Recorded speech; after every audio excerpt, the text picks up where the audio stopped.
was 11 years old, we had a really, really tough Thanksgiving where there was no money and no food, and we wouldn't have starved. We always found a way to get something, but we weren't going to have a Thanksgiving dinner, that's for sure, certainly not a feast of any sort.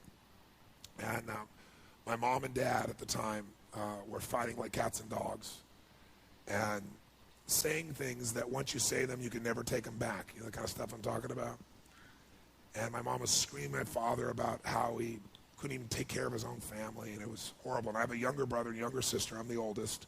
So I was trying to keep them from hearing this conversation, and then a miracle happened. Bang on the door. I'm the oldest. They're screaming, so I go answer the door. And I answer the door, and standing there is this giant man. I was this little boy. And he's holding this huge box of food. And beside him on the ground was a black pot with an uncooked turkey in it. And he said, "Is your father home?"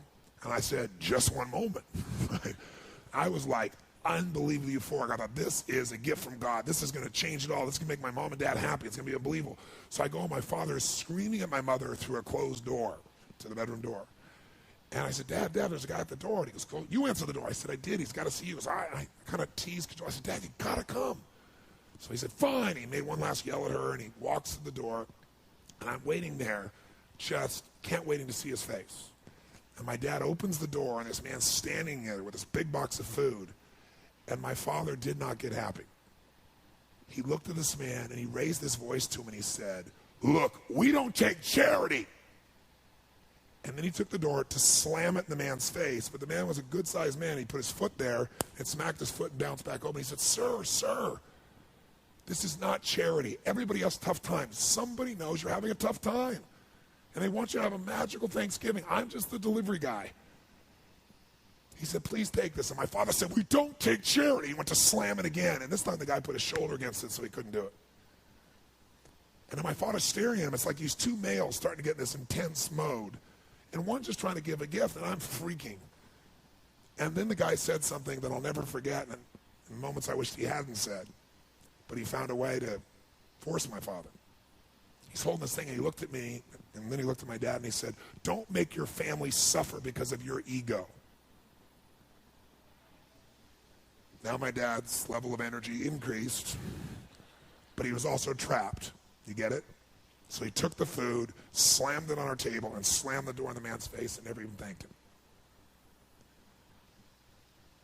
And I didn't know what to do. Part of me wanted to cry. Part of me was crushed. And I watched my father storm off and went on back to scream at my mother. And I remember that day just thinking, I don't understand. And years later, I began to understand it a little bit. What I began to understand is that you look at a person's life, and it's like so much in life you could be joyous about. Like I wanted to smile, you know what I mean? Even now I can remember it. I wanted to smile about this great gift, but now I couldn't even smile because it would make him angry. And then I thought, years I figured out, our whole life is shaped by decisions. That's what we've talked about today, right? But there's 3 decisions you're making every moment you're alive. And the way you make these 3 decisions shapes your destiny. First decision we're all making every moment is, what are you going to focus on? What are you going to focus on? And, I realized that my father's life and my life ended up very different because we made that day 3 decisions very differently. He decided to focus on the fact that he has not fed his family. And the second question you got to decide, every moment you're alive, including this moment, what are you going to focus on? The second question is, as you're focusing on, what does this mean? What does it mean? And the bottom line on meaning is, if you think about it, you get to make up the meaning, and most people pick the worst one, don't they? That day, my father decided to focus on the fact he hadn't fed his family, and I know what meaning he gave because he said it out loud over and over again, that he was worthless because he had not taken care of his family. And then the final, most important decision you make every moment you're alive, what am I going to do? What am I going to do? And I'll tell you what he decided to do. He decided to leave our family shortly thereafter, which at the time was the worst experience of my life. It was the most crushing experience I felt. It's been so many years now, I don't have the same feelings. And part of it is 3 years ago he passed away. But at the time, I knew no greater pain. My family knew no greater pain. I couldn't understand why he would leave. I loved him so much. And my life turned out very different than him. I was the only one to go at his funeral. No one else in the family would go. Nobody wanted to be part of it. He died alone of a disease called connective tissue disorder. And I can tell you, right before his death, he got the lesson because he looked at me and he said, son, he said, I was a bastard. I didn't connect with anybody, and look what I'm dying of. It's unbelievable. So that same day, I made 3 different decisions. I decided to focus on the fact there was food. What a concept. I like that. But what changed my life was the meaning I gave it. I decided that day that what this means is that strangers care. And if strangers care about me and my family, I decided what I was going to do is I was going to care about strangers. And that completely changed my life. I promised myself someday I'd do well enough to do this for other families like was done for me. And I didn't wait till I was, wealthy to do it. I did my first one when I was 17. I remembered I was 17, I had my own car, I had some money, and I decided to go on the greatest shopping spree of my life at that point. I decided I was going to go shop for 2 families for Thanksgiving, and I was going to go do for families what was done for me so many years before. It was the most euphoric experience. I took 2 baskets, I went to the manager of the place, I told him what I was going to do, and I said, I want you to give me a discount, you be my partner, give me 10%, cheap bastard. Right? But it was so cool. I got 2 of everything, right? Because I wanted to get enough food for a family for 2 or 3 days and have an unbelievable feast. Then I called this church in the barrio area, and I said, listen, I want to go take care of some families that are too proud to come to the church and get food. So they might suffer. Can you recommend some families? And they gave me 2 families. So then I wrote a note because I thought, you know what? I'm going to put on old jeans and a T-shirt, and I'm going to deliver this. I'm not going to get the acknowledgement, but I do want to see their faces, right? So I'll go as the delivery boy, which is easy. I look like one. But I wrote this note, and I don't want them to get upset like my father did. So I wrote this note, and I said, this is a gift from a friend. Please know that you're loved. I want you to have an extraordinary Thanksgiving. You deserve it. Please accept this gift.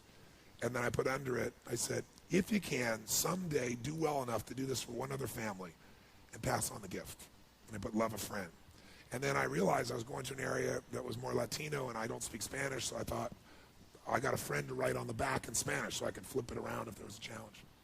So I got one of my buddy's old vans, because I need a little room, put all the groceries in, and I drove to this house. And it was not what I expected, it was more. I got to this house, and I got 2 bags of groceries, and I banged on the door. Door opened, and this woman about this tall, right, stares up at me like this, right? And I said, hi. And it was very obvious she didn't speak any English, and she let out a scream when she saw the food. And by the way, this woman had 5 children and a husband. What I didn't know is the husband had left her 3 days before with no money, no food, and 5 kids. So I got these bags. So she screamed, and she grabbed me and started pulling my neck and like kissing me, right? And I said, no. I said, I'm the delivery boy. And she didn't understand a word I was saying. So I reached in my pocket, and I gave her the note, flipped it over. She read it in Spanish, and then she started to bawl. So then she came and started kissing me again. I said, no, I'm the delivery boy. I'm, trying to show her. And she goes, no, gift from God. I said, I'm trying not to bawl. So I'm like, where do I put this? And I'm doing everything. I hold it together, like smiling, but I want to cry. And she just pointed. It wasn't a big house. It's like a room. So I went over and I put the stuff on there. And just as I'm trying to put stuff on there, I hear these screams. And all of a sudden, bam, bam. 2 boys hit me, one leg, then the other. These 2 little guys just tackle me, right? When they saw the food, they went crazy. When I saw the pumpkin pie, it was over. So I said, come out with me.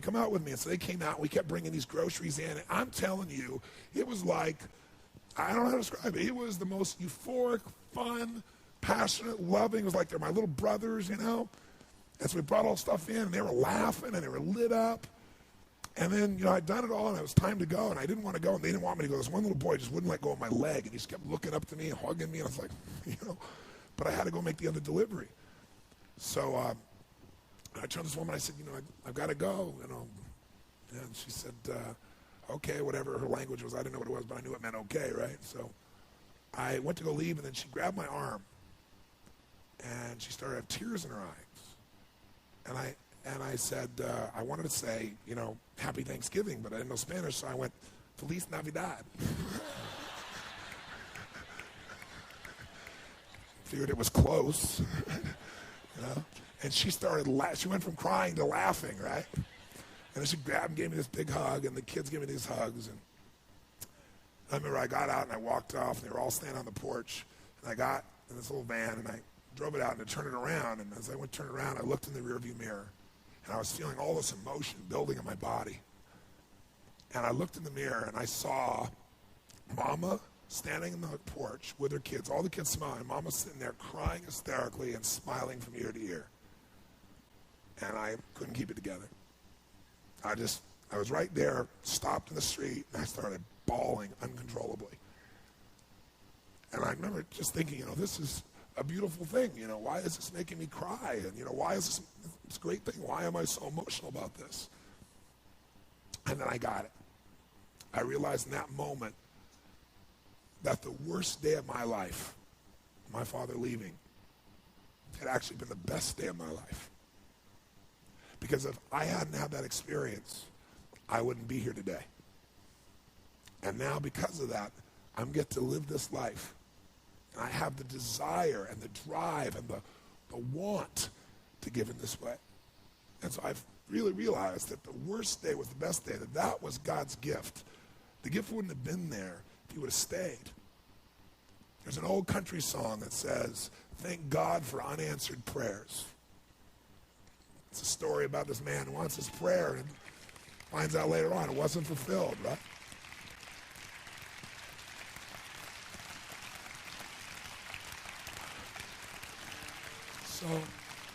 So I tell you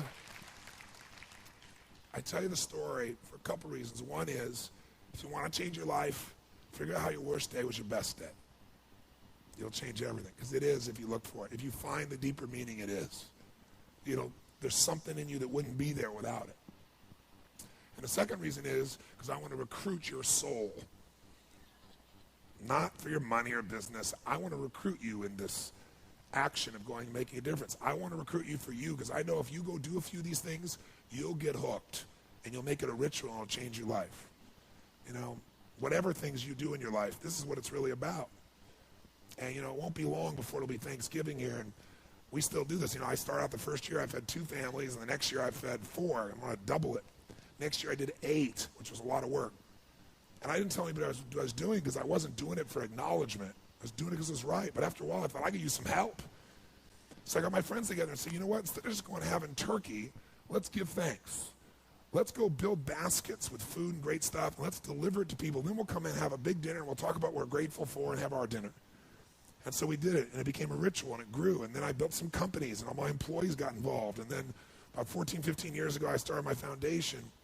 And last year, we fed over 1 million people now in 9 countries around the world, on Christmas and Thanksgiving. It's been a pretty amazing experience, right? Thank you. Thank you. Thank you. Thank you. Thank you. So I thank you for your applause. I wasn't telling you for that reason. I want to recruit you. And you can give your money, but I'd much prefer if you would just go deliver the food. Because I'll tell you what's great. You'll be changed by that. It's easy to give money. But when you enter an environment and you give, you don't give as the giver. You go as the delivery person, but you're really the one that made it. It'll absolutely change your life.